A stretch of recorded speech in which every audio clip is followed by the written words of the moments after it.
Tervetuloa taas tänne Leffahullu YouTube-kanavan pariin. Ja taas kerran kirppiskierrosta. Meillä on Turun Kirppis-Center Manhattan vihdoin vuorossa. Tämä on siis yksi Turun isoimpia kirpputoreja, millä on tullut vuosia ja vuosia taas käytyä. Ja nyt mä teen siitä vihdoin videon. Alun perin mä kuvasin kerran aikaisemmin, tai oli tarkoitus, mutta silloin kirppikseltä ei löytynyt juuri mitään. Ja nyt löytyi tosi paljon, joten mä tein videon. Ja syy heti oli tämä ensimmäinen nurkkaus, mistä mä aloin kuvaamaan. Eli täällä löytyy esimerkiksi vanhoja hämähäkkimieslehtiä. Suomenkielisiä hämähäkkimieslehtiä 80-luvulta. Mä kiinnostuin heti, mutta sitten hinta oli 10 €. Mä olin että ei ihan pysty. Mutta siis täällä oli ihan hirveä määrä näitä sarjoja, leffoja. Täällä oli oikeasti ihan niinku pilvin pimein. Tää yksi nurkkaus täällä.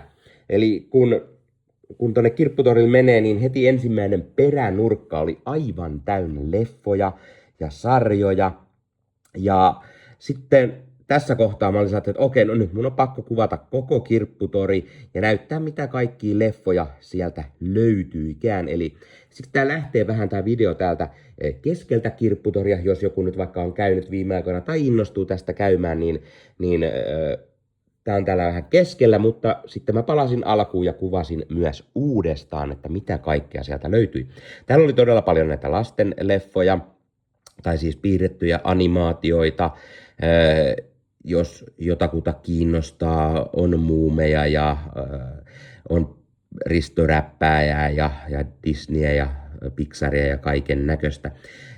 DVDtä hyllyissä vaikka kuinka paljon, mutta kuten meikäläisen kanavan seuraajat tietää, niin eniten meikäläistä aina kiinnostaa Blu-rayt ja 4K:t, niin nämä DVDt ehkä menee tällä videolla hieman nopeammin kuin sitten ne tärkeimmät itselle. Mutta kuten näette, niin paljon on kaikkia leffoja ja sarjoja siellä, on Lostit ja sinisiä löytyy paljon, Oikeuden kasvot ja Pen X:ää, Tammyä, Arrival, hyvää, Saving Private Ryan ja siellä The Rosies, josta itse asiassa kanavalla on arvostelu myös, 10 €. No uusi leffa, joten siis sinänsä ei nyt ehkä maailman pahin hinta. Mä halusin katsoa vaan, koska pinkki kansi. Hirveän monessa leffassa ei ole pinkkejä kansia. No, löytyy Australiat ja Petteri Kaniinit ja Snow Whiteit ja Mahtavat Ossit ja niin poispäin. Ja sitten täällä on taas hirveä määrä lisää DVDtä. Siellä löytyy kaiken näköiset sarjoja, Sons of Anarchy, Insi-silmäyksellä, on Conair-leffa ja Escape Plania ja vaikka ja mitä. Naapurissa kummittelee leffojakin löytyy ja Elvistä, sitä vanhempaa. Ja täältä löytyy Aimo-annos taas lisää Inceptionia ja Deuce-Picalota ja on Robin Hoodia ja on Pianistia ja Tähtisumua ja Quiet Place, aina hyvä leffa. Otters, myös hyvää luunkeräjää. Sitten oli sarjoja, kaikki rakastaa Raymondia, Seinfeldia, Ally McBealia. Leffoista taka-ajettu, huuliharppukostajat, Konani, ai että. Sitten on vähän musiikki, DVDtä. Siellä muutama hyllyllinen ja sitten löytyy vanhoja Universal Monster-leffoja sieltä ja Vittorio De Sica-boksia, Jeesus-boksi, Monty Python ja suomalaisia leffoja. Siellä on Valentinea ja muuta kaikkea. DVDtä, Flatliners muun muassa, siellä on Egmontin DVDtä, jos jotakuta niitä kiinnostaa keräillä. Ainahan porukka tykkää niitä ostaa hommana ja kakkosta siellä ja Untouchables-sarjaa. Ja sitten löytyy Ihmemaa Otsia ja Avatariakin on DVD-muodossa. Elukka Blues Brothers ja Green Hornet ja Panic Roomiakin löytyy ja Almodovaria ja lisää Pedro Almodovaria. Kyllä täytyy sanoa, että siis täällä oli oikeasti ihan järkyttävän paljon leffoja. Et niin kuin oli DVDt Siellä on Fassbinderia ja Dexteria ja Nosferatu, Steelbookina. Tää vanha Friedrich-leffa. Ja mä sitä hetken meinasin, mutta 30 €. Ei ihan tartu sen mukaan, kyllä. DVD, Steelbook vielä kyseessä siis. Edes Blu-ray. Sieltä on sitten Selännettä ja Triple X:ää ja Supermania ja Blowta ja Brunoa ja niin poispäin. Ja on punaista lohikäärmettä ja kaiken näköistä. Leffoja oli siis todellakin oikeasti ihan järkyttävän kova määrä, siis niinku satoja. Ehkä tuhansia jo pelkästään tässä yhdessä nurkassa. No ei ehkä tuhansia, 1000 voi olla. Mutta todella kiva annos. Et ehdottomasti pelkästään tämän yhden nurkkauksen takia mä suosittelen, että kannattaa mennä käymään Manhattanilla. Turussa tämä on vielä semmonen nurkkaus, että aivan varmasti tämä on pidempäänkin tuolla. Viime kerralla tätä nurkkausta ei ole ollut, kun mä itse olen käynyt tuolla Kirpputorilla. En muista, koska mä siellä olen käynyt, ehkä vuosi sitten tai jotain. Mutta nyt sinne oli tullut taas hirveä määrä. Viime vuosina tosiaan siellä on vähän vähemmän ollut, niin sen takia mä en ole ihan hirveän usein siellä käynyt, kun sieltä ei ole löytynyt yhtään mitään. Mutta nyt oli niin iso määrä, että oli pakko alkaa oikein kuvaamaan, mitä kaikkea löytyy. Siellä oli kummelia ja taunopaloa ja kyllä isä osaa ja siis ihan oikeasti hirveä määrä suomalaista. Oli Talvisota ja Väinölinnat ja sitten on tämmönen Warfare Box ja siellä oli vähän vanhoja PC-pelejä ja pleikkaripelejä ja täällä on kaikennäköistä sotaleffaa, sotadokkaria todella paljon ja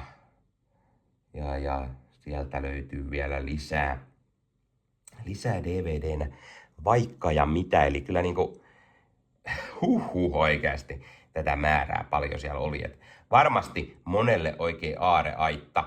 Ystävänpäivä. No, me itse asiassa käytiin ystävänpäivänä kaverin kanssa tuolla, joten siksi mä esittelin. Video tulee paljon myöhemmin. Oli American Horror Storya ja Juon, The Grudge-boksia ja tuomiopäiväkokoelma. Sitten on sinistä vähän sisko tahtoisi jäädä. Purkia, John Carpenteria ja Carpenteria. Joo. Pirates of the Caribbeania, Star Trekkiä, X-Men, Origins Wolverinea, on vähän Predatoria ja Teikkeniä siellä ja Tediä ja Gameria ja taas Selännettä, Superflyta ja niin poispäin. Mutta tääkin oli just sellainen, että meikäläisellä aika moni näistä on, tai sitten ei vaan niinku kiinnostanut. Hinnat oli jonkun verran korkeilla jossain, mutta siis ei vaan oikein ollut mitään sellaista. Sitten vaihdettiin seuraavalle kojulle tai Boothille. Siellä oli vähän HD-DVDtä, Serenity löytyy kuitenkin. Siellä oli Jurassic Worldit ja kaiken näköistä Transporteria ja vähän Star Warsia ja Independence Daytä ja nälkäpelejä ja sarjoja oli. Täällä oli taas Lemmikkien salaista elämää ja muuta hirveä määrä kaikkea. Ylhäältä löytyy Xbox One-pelejä ja Pleikkari 4 ja 5 pelejä. Myöskin aikamoiset pinot siitä, jonka takia mä vähän näytin näitä, että jos jotakuta nyt kiinnostaa mennä noita katsomaan. Ja täällä oli Pleikkari 3:nkin pelejä ja Xbox 360, Pleikkari 2. Siellä 4 eurolla saat Pleikkari 5, kuulkaa, pari vuotta vanhaa NR:ää. Aika hyvää hintaa. Sieltä sitten löytyy leffoja taas kasapäin. On DVDtä, Blu-raytä ja näin. Ja aina välillä piti katsella, että onko siellä mitään kiinnostavaa Mattia ja kummeleita ja kuokkavieraita ja Hall Pass ja ketjureaktioa ja 12 apinaa. Sitten löytyy War of the Dead 4 eurolla. Red Heatia oli siellä ja sitten ylhäältä löytyy taas lisää DVDtä. Aimo annos kyllä, jos kiinnostaa. Ja Selännettä taas. Ja sitten oli Katastrofikytät siellä myöskin. Ja täältä vielä kasapäin leffaa, cop-outtia ja kick-offia ja friendien boxia ja on Veskua ja Snowdenia ja täällä on korttelivahdit ja Infernoa ja jostain syystä tommonen, missä kannet oli tuolla sisällä tollattiin ja sitten löytyy, ai että, Kunnian Laakso. Meinasin, että 5 eurolla voisin ostaa James Stewartia. Saan jotain sentään löytyy. Tää oli semmonen, että minäpä nappaan tämän leffan mukaan, mutta spoilataan sen verran, että huomasin hetken tämän kuvaamissession jälkeen, että sieltähän puuttui tämä leffa Blu-ray muodossa. Siellä oli sisällä DVD kyllä, mutta siellä oli joku muu väärä Blu-ray-leffa, joten se jäi sitten lopulta tonne kirppikselle. Kaveri esitteli Ultimate Spider-Mania, 15 euroa. En nyt lähde, vaikka iso Marvel-fani onkin, niin ostamaan tuota, koska siinä ei hirveän montaa jaksoa ole ja melko kova hinta. Vähän oli Jay & Silent Bob Strikes Back-leffan VHS. Siellä oli taas HD-DVDtä oikein enemmänkin.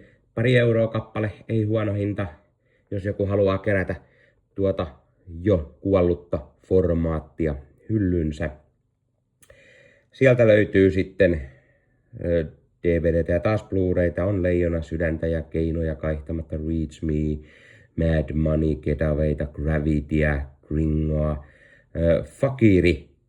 Joo, ei taas mitään tietoa mikä leffa se oli, mutta 2 euroa. Siellä oli toinenkin kappale, nonni.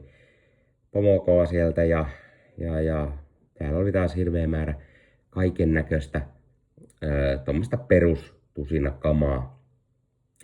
Siellä oli myös joku polttanut. Sitten on tämä, mikä on ollut täällä iät ja ajat myöskin, mistä löytyy nyt itse asiassa Vares-seriffiä ja Jaws ja ilmestyskirja nyt. Ja täällä on vähän La Bamba Basic Instinctia. Tää on oikeasti ollut varmaan aina tää standi kanssa täällä. Yksi siellä perän näistä tämmöistä isommista Der Pate, eli kummisedän tollanen digipuukki. Mutta tää on oikeasti ollut tääkin kohta täällä oikeasti varmaan niin kauan kuin mä oon ikinä käynyt Manhattanilla. Mä luulen, että melkein aina. Siellä on myös yksi toinenkin, mikä mä hetken päästä näytän, mutta siis melkein aina ollut. Siellä on leffoja, sarjoja ja sitten siellä on vähän CDtä ja onpa myös vinyylejä tarjolla, jos joku haluaa. Tää kirppiksellä on muutenkin tosi paljon älppäreitä, vinyylejä siis. Tämä on se toinen, mikä on ollut oikeasti vuosikaudet. Täällä on paljon DVDtä, ihan hirveät määrät vanhoja Suomi-leffoja ja on sarjoja ja tiettyjä jenkkileffoja, sarjoja. Ja sitten ihan hirveä määrä kaikennäköistä kirjaa, sarjakuvaa, Pekka ja Pätkä salapoliisina, mistä on tehty taulu. Ja tää on semmonen kohta oikeesti, täällä on ihan hirveä määrä kaiken näköistä. Eli varmasti löytyy, mä en kuvannut muuta kuin ne leffat äkkiä vaan. Sitten on pikaisen kamppani. Sitten täällä ihan loppupuolella oli ihan hirveän iso määrä VHS-kasetteja. Joku oli tuonut sinne sitten oikein niin kuin kunnon hyllyllisen vanhaa VHS, vähän uudempaa, tai no siis sitä loppuaikaa 2000-luvun taitteesta. Mutta sitten on todella vanhoja näitä isokoppasia myös hirveä määrä, joten tässä mä näytän myös niille, jotka keräätte VHS-kasetteja, että jos kiinnostaa, niin sieltä löytyy, kuulkaa, vaikka Hei kuka puhuu tai Pohjanmaata tai on JFK:ta ja on Golden Aita ja sitten on taas isokoppasta vaikka kuinka paljon. Monesti isokoppaset voi olla harvinaisiakin, niitä vuokrakassuja esimerkiksi, mitkä onkin sitten arvokkaita. Mutta sitten on tätä perus Eulin Brokovitsia ja 3 kuningasta. Tällaisia, mitä mullakin oli silloin, kun mä keräsin VHSiä, niin löytyy omasta kokoelmasta. Ja tää oli siitä hyvä vielä, että siinä oli -50%, eli sieltä sai hyvään hintaan. Siellä oli muutama muukin katselemassa näitä siellä juuri meitä ennen, ja sieltä oikeasti voi löytää kunnon määrän sitten noita VHS-kasetteja. Jos joku nyt kerää. Ja nykyään VHS-kaseteista on tullut semmonen retrokeräilyn kohde, eli moni haluaa palata sinne nuoruuteensa, jolloin VHS oli se juttu, ja ostaa niitä sitten leffoja VHS-nä hyllyyn, ja onhan siinä tietty omanlainen tunnelma, kun katsot leffaa VHS:ltä, vanhalta kunnon oikein rahisevalta nauhalta, niin ai ettien että. Ei ihan täysin ehkä meikäläisen keräily, mutta silti löytyy. Tuolla on toi Rennyn Cliffhangerikin, minkä mä ostin itse asiassa pari vuotta kapakkiin VHS:llä, kun joku sitä myi. Sitten oli oikein vanhaa PC-pelejä ja muita konsoleita, niiden pelejä. Siellä oli vähän sarjakuvaa ja oli vähän CD-levyjä ja jostain syytetään myös esimerkiksi Bravo-lehteä, eli tää tämmönen Ruotsin versio suosikkilehdestä. Ja sitten sieltä löytyy vähän DVDtä myöskin ja Simpsoneita oli ja sitten tielläkin oli vinyylejä. Eli 50% oli, mutta toi oli mennyt jo 15.2. eli aikaa sitten. Sitten mä lähdin alkuun. Hyvä lähteä katsomaan alusta, että mitä kaikkea sieltä sitten löytyykään koko tästä kirppikseltä. Mitä alusta en kuvannut. Siellä oli myös vähän VHS, Batman Foreveria ja Hiipivää tiikeriä. Ja vähän Ricky Martinin CDtä. Ja siinä oli tämmöisiä tyylikkäitä. Mä en oikein tiedä mitä ne on, kun ne ei ole oikein Funko-poppeja, mutta mitä se, Han Solo ainakin oli tyylikäs. Siellä on vähän Beethovenia ja Blood Diamondia ja sitten oli kirjoja. Siellä on Sormusten herraa ja Sex and the City kummankaa ja sitten on vähän taas sinistä. Siellä löytyy Karanteeni muun muassa Suomi-printti Blu-rayna ja sitten sieltä löytyy Matkia närhiä, näin nälkäpelileffoja, Wolfmania, Sinisteriä. Sieltä löytyy Solitary Man ja Green Mile ja Oujaa ja mitäs sieltä? Midnight Express. Mä tykkään tästä keräillä tätä Sonin valkokantisia Blu-rayta myös hyllyyn. Fifth Elementtiä löytyy, Luc Bessonin Talitteessa joku ranskalainen varmaan. Siellä on Funhouse, en tiedä mikä, Tappaja hai 8 €, vähän ET:tä. Sitten oli Boxia, Oceans, koko trilogia 10, ei kauhean paha. Matrix-trilogia 9 €, Maa, vähän kauhua. True Detective 10 ja pari oli Trivenia ja vähän muuta.